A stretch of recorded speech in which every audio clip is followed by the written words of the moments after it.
Before we begin, I'd like to say that our prayers are with the victims and the first responders of the horrible tragedy at Reagan Airport. It's reported that more than 60 souls were on board the plane and that the helicopter that collided with the over the Potomac River. This is a horrible, hard to understand disaster that demands answers. As first responders continue their recovery effort and as investigators begin their work, Congress will work with the administration to get to the bottom of this and keep all those, and we should all keep the people impacted in our prayers. So maybe we should just, for a short period of time, think about this tragedy. Good morning. I want to welcome everyone to this very important hearing to consider the nomination of Kash Patel to serve as Director of the Federal Bureau of Investigations. Congratulations on your nomination. And thank you for your willingness to serve. Before we get started, I want to set out a couple of ground rules, kind of ordinary for controversial hearings like this. I want everyone here to be able to watch the hearing without obstruction. If people stand up and block the view of those behind them, or if they speak out of turn, it's quite obvious that it's not fair or considerate to everybody else in this room. So officers would immediately remove those individuals. Now I will explain how we're going to proceed. I'll give my opening remarks and then invite Ranking Member Durbin to give opening remarks. Then Senator Tillis will introduce the nominee. After that, Mr. Patel will have a chance to give his opening statements after we swear him. Following Mr. Patel's statement, we'll begin the first rounds of questioning. Each senator will have an initial 7-minute round of questions.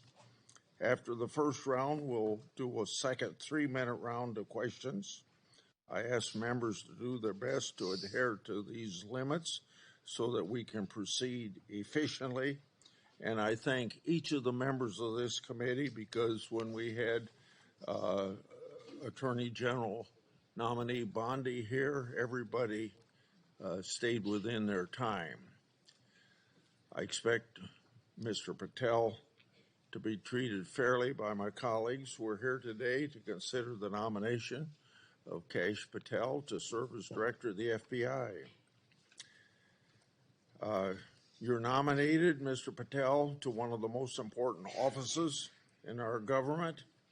And to get here this far along in the process of your nomination, you gave us much information. You submitted over 1,000 pages of records to the committee, over 1,000 individual interviews, and many hundreds of hours of media. Thank you. I thank your family for coming. I know some of them have traveled to get here, and I know they're very proud of you, and I determined that by looking them in the face. Public trust in the FBI is low. Only 41% of the American people think the FBI is doing a good job. This is the lowest rating in a century. It's no surprise that public trust has declined in an institution that has been plagued by abuse, lack of transparency, and weaponization of law enforcement. Nevertheless, the FBI remains an important, even indispensable institution for law and order in our country. It's the people on the top floor of the J. Edgar Hoover building, not your local FBI agents, that have caused the low approval rating. Mr. Patel, I know you know this, but it's your job to restore the public trust and return the FBI to its core mission of fighting crime. Your extensive background gives you a unique position to make this happen. Mr. Patel's career has been a study in fighting unpopular but righteous causes, exposing corruption, and putting America first. For almost a decade, Mr. Patel served as a public defender, defending the constitutional rights of some of the least popular people in this country. After serving as a public defender, Mr. Patel joined the Department of Justice under President Obama as a counterterrorism prosecutor in the National Security Division. In this role, he investigated and he prosecuted many important cases, including the World Cup bombing in Uganda in 2010, for which he received an award of excellence. In 2017, Representative Devin Nunes asked Mr. Patel to join the House Permanent Select Committee on Intelligence to uncover the truth about Russiagate. And Mr. Patel did uncover the truth. It was during this period of time that, if you remember, I first met you, Mr. Patel. Through tireless works, Mr. Patel showed that Crossfire Hurricane was based upon fraudulent, discredited information paid for by the Democratic National Committee and the Clinton campaign. As reward for his efforts to uncover the truth, mainstream media, can you believe this, personally attacked Mr. Patel, and the FBI secretly subpoenaed his records. Now, I know what that is because my staff received similar treating during my investigation. The attacks Mr. Patel faced during his work in the House of Representatives are similar to the ones that he faces today. I expect many of these underhanded attacks will be repeated today. Mr. Patel has been accused of having, quote unquote, an enemies list. This is not a fair characterization, as he stated, quote, there is no revenge list, end of quote. Mr. Patel has identified those he believes have put politics and personal ambition over service to the country. He's called out those who've used the institutions like the FBI to achieve their own personal gain. Mr. Patel has said he believes that people who do this should be named and that Americans deserve transparency so that they can make their own judgment as they did in this last election. Other attacks against Mr. Patel are similarly unfounded. To take just one example,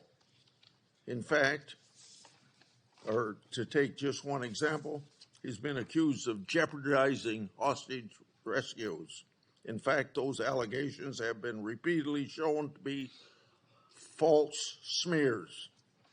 As numerous national security officials have said publicly and on the record, Mr. Patel played a critical role in returning Americans safely home and has done so through hard work and personal cost to him. Mr. Patel has been accused of being unqualified to be FBI director. This suggestion ignores his impressive career at the highest levels of government service. After exposing Russiagate scandal in the Congress, Mr. Patel served in roles such as Senior Director, Counterterrorism at the National Security Council, Deputy Director of National Intelligence, and Chief of Staff to the Acting Secretary of Defense. Mr. Patel managed large intelligence and defense bureaucracies, identified and countered national security threats, prosecuted, and defended criminals. He's done this while fighting for transparency and accountability in the government. Mr. Patel has precisely the qualifications we need at this time when the FBI is not being respected by our public. Mr. Patel, should you be confirmed, you'll take charge of an FBI that is in crisis. Recently, my oversight exposed that a special agent in charge of the FBI New Orleans field office was on vacation during New Year's Eve and New Year's Day. Of course, that was also included the Sugar Bowl. Senior personnel should be at their posts, not on vacation, during critical security events. And we all remember what happened at that time in New Orleans. But of course, this FBI agent would find it acceptable to do what he did. In August 2022, an FBI oversight hearing of this committee, Director Wray decided to leave early. I asked him to stay just 1 hour and 20 minutes longer, but he already made up his mind that he was going to leave. Later, under questioning in November of that year by Senator Hawley, Director Wray admitted that he left this committee hearing early so that he could go on vacation. These two incidents, among others, are examples of the blatant disrespect that the FBI leadership has shown to this committee and indirectly to the American people. In November 22, I released internal FBI records that my office received pursuant to lawful whistleblower disclosures. Those records provided data about how hundreds of FBI employees who had retired or resigned to avoid discipline, many of those employees engaged in sexual misconduct in the workplace. Those records also showed lower-level FBI employees were punished. Lower-level employees of the FBI were punished more harshly than senior-level employees. No, fairness was out the window. Over 1 year later, with no response from the FBI, I asked Director Wray about this at a December 5, 23 hearing before this committee. He publicly pledged to get me the data I requested November, a year before. He and his deputy director never followed through. I also questioned Director Wray about improperly classified information relating to Afghan evacuees placed in our country. At that time, approximately 50 evacuees were already deemed potential national security concerns. So what's the number now? The public has a right to know. I've also raised concerns about whistleblower disclosure, saying that the FBI moved agents from child sex abuse cases to those January 6 cases. The FBI under Director Wray never got his priorities straight. With respect to weaponization, I'd like to turn to a letter I wrote July 20 of 2022. That letter noted that Assistant Special Agent in charge, Thibault, was a key official involved in opening the elector case that became the Jack Smith lawfare operation. That's not supposed to happen. An official at Thibault's rank and position isn't supposed to open cases. That's the job of special agents. For those who don't remember, Thibault was the anti-Trump agent that violated the Hatch Act for his political conduct in office. My letter also noted that Richard Pilger, who ran the Justice Department's election crime branch, was involved in the approval. Now I'd like to call the committee's attention to something I'm going to share with you, information about the FBI's that's never been made public before. Do you have those? Oh, yeah, I'm sorry. In my hand are a series of FBI emails. The first is an email that Thibault sent to subordinate agent on February the 14th, 2022. He said, quote, "Here's a draft opening language we discussed," end quote. The draft opening was attached, and it included material that would later become part of Jack Smith's elector case. The second email, February 24th, 2022, email from Thibault to John Crabb, a prosecutor in the U.S. Attorney's Office for the District of Columbia, saying, quote, "I had a discussion with the case team, and we believe there is predication to include former President of the United States, Donald J. Trump, as a predicated subject," end quote. This FBI case would later be codenamed Arctic Frost. The third email, February 24th, 2022, email from Thibault to John Crabb, noting that the Attorney General and the FBI approval will be sought to open the case.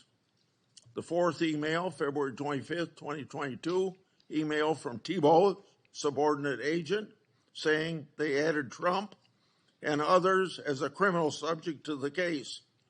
Thibault responded, quote unquote, "perfect." The fifth email, March 22, 2022, from Thibault, emailing a version of an investigative opening for approval. This didn't include President Trump. I want to make clear, that one didn't include President Trump as a criminal subject. The sixth email is on April 11th, 2022, from Thibault approving the opening of Arctic Frost. The seventh email is an April 13th, 2022 email from FBI agent to Thibault stating that the FBI deputy director approved its opening. The eighth email on the same date had Thibault emailing John Crabb that the elector case was approved. Crabb responded, quote, "Thanks a lot. Let's talk next week," end quote. Between March 22nd and April 13th, other versions of the document opening the investigation existed because a ninth email shows that the FBI General Counsel Office made edits on March 25th. Was Trump still removed as an investigative subject? If so, which Justice Department FBI officials other than Jack Smith later added him for prosecution? I expect the production of all records on this matter to better understand the full fact pattern and whether other records exist. Notably, approval of these documents was also given by Richard Pilger. This committee has written about Pilger undermining the Justice Department's efforts during the 2020 election for partisan purposes. These emails and documents substantiate my July 2022 letter, which the FBI ignored. And I hope you, when you get there, won't ignore my letters. Partisan FBI agents and DOJ officials tried and ultimately succeeded in launching a full field criminal investigation and prosecution of the President of the United States. Justice Department and FBI leadership acted in concert to further a political scheme to take down Trump. just like they did with Crossfire Hurricane. They have yet to learn a lesson, and I hope you'll learn that lesson for them or teach that lesson. And their conduct, yet again, seriously eroded integrity of this once storied institution. As I've said before, if a politically charged investigation is to be open, it must be done the right way, and that didn't happen here. Mr. Patel, in my time, I've never seen our law enforcement intelligence community institution so badly infected with political decision-making. And I say intelligence community because you know what happened when 55 people, former or present intelligence agencies, signed a letter in 2020 that the laptop was a Russian hoax, as an example. So all of this is these institutions breaking faith with we the people. Mr. Patel, you must be fair, you must be consistent, but you must be aggressive. Your actions must be based on accountability, and transparency brings accountability. Should you do so, you'll have my support. And remember, either you're going to run your agency or the agency's going to run you. And the agency certainly ended up running Director Wray and probably people before him. Without objection, I'm going to put in this letter in the record, and this letter is sent to Director Wray December the 9th last year, calling for him and his deputies to step down, and it's titled, quote unquote, failures. Now I turn to Ranking Member